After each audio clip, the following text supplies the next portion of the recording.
if you think that this whole constellation I'm describing to you now, maybe without the Rivada aspect, was designed in 2014 by German engineers. So this was really way, way ahead of its time. Back then, the technology didn't even exist.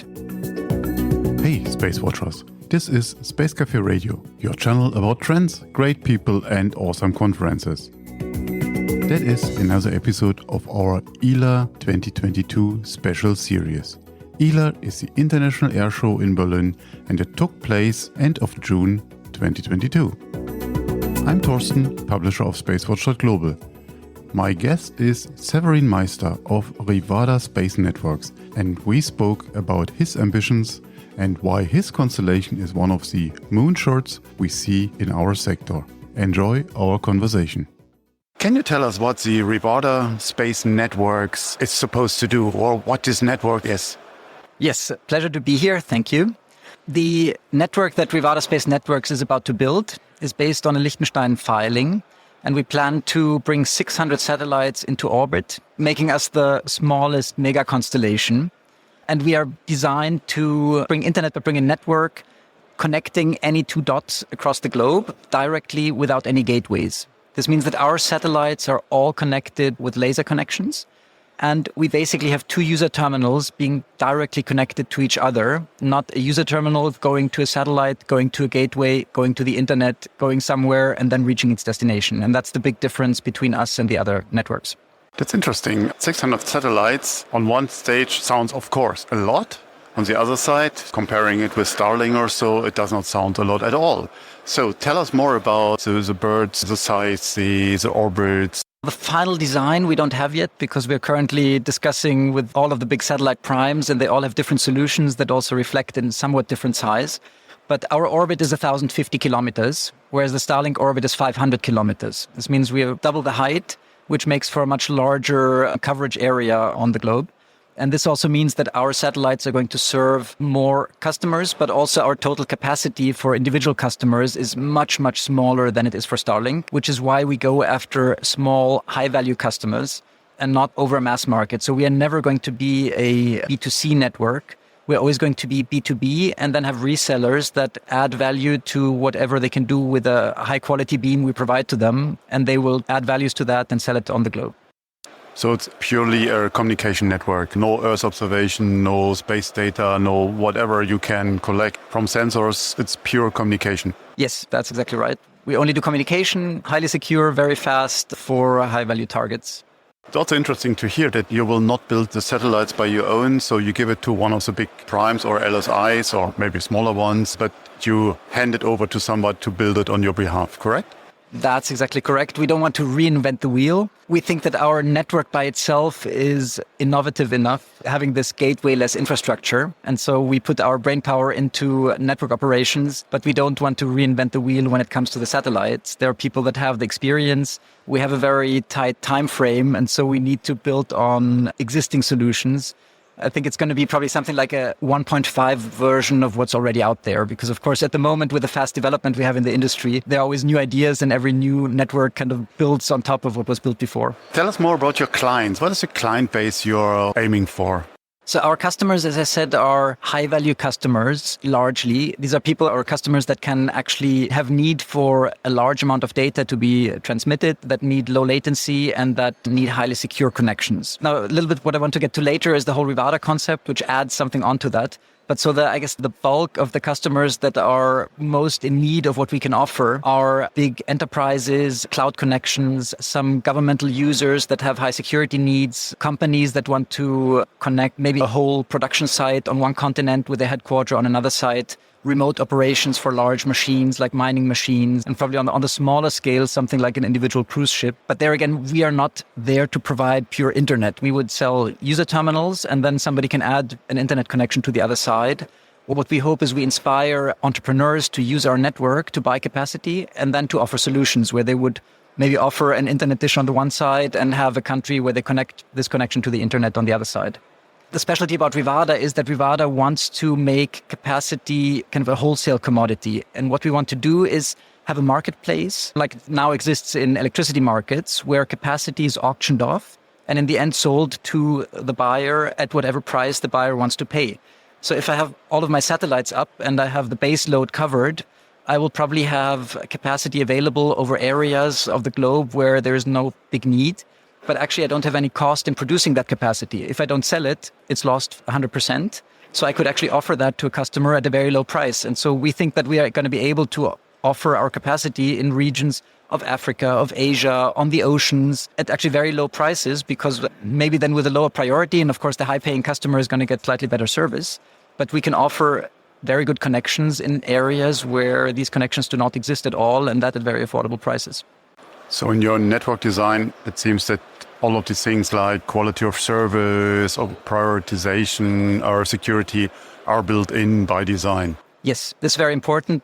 Also, several layers of encryption. So we have our network encryption. The customers are probably going to add their own encryption via the devices. And this is also something where we don't intend to build the user terminals ourselves. We want to offer the connections. We are, of course, going to develop some prototypes so that users have an idea what they can do with our network. But we hope to inspire a whole generation of entrepreneurs that actually build their solution onto our network. And we just provide the connectivity. We sell them the capacity. We auction it off at whatever price they can pay for it.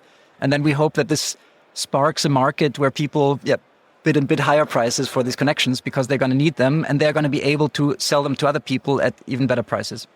It sounds interesting. We're doing a number of interviews and talks with people, and what you describe as the core service sounds very much like the proposed secure connectivity or constellation of Europe.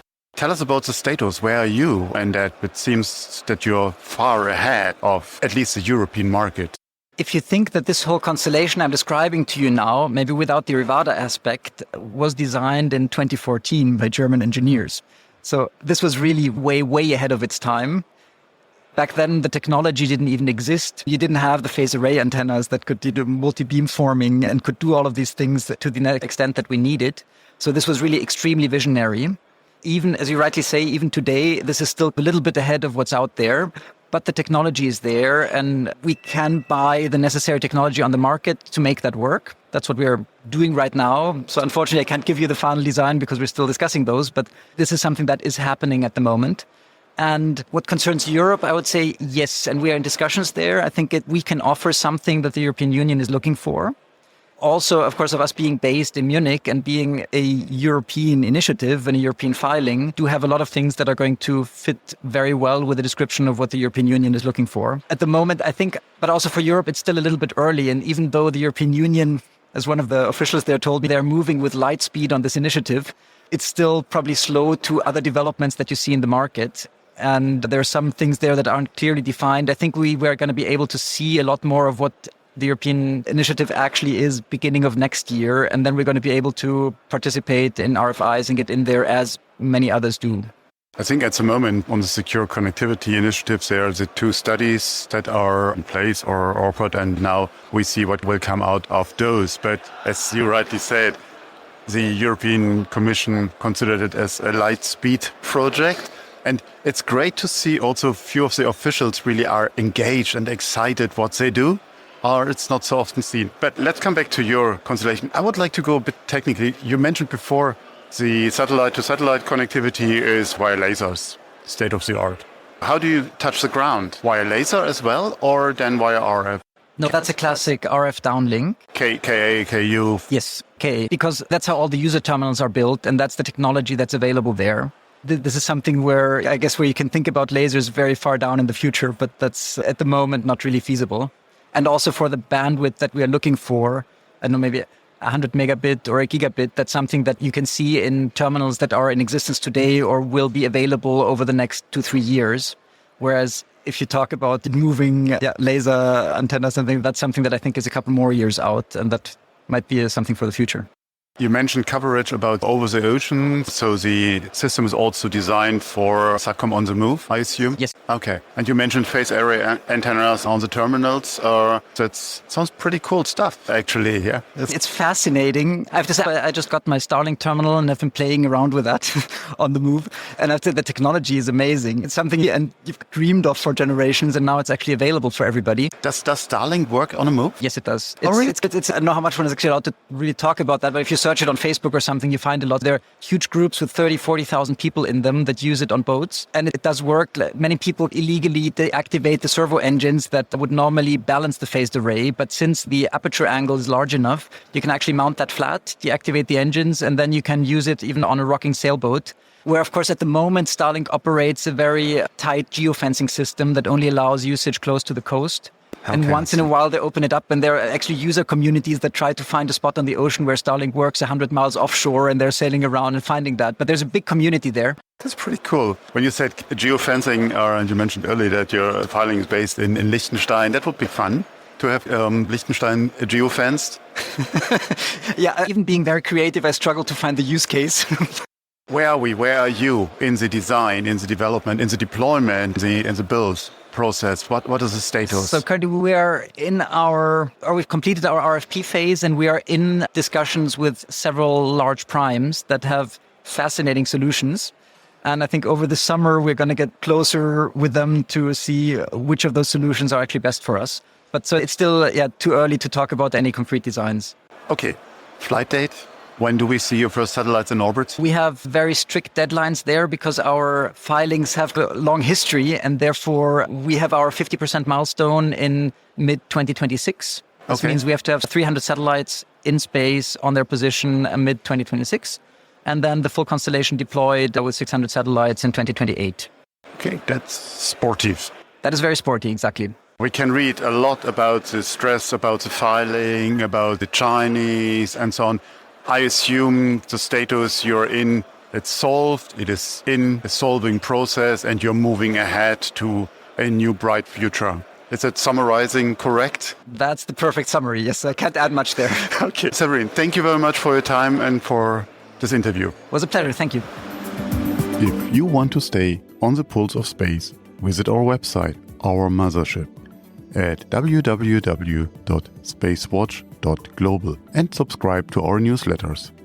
Do you know about our other products? Our Space Cafe podcast with Markus Moslechner or our Space Cafe web talk series? No? One more reason to visit our website. And don't forget to become a Space Watcher. I'm Thorsten Kriening, CEO and publisher of SpaceWatch.Global, your independent perspective of space.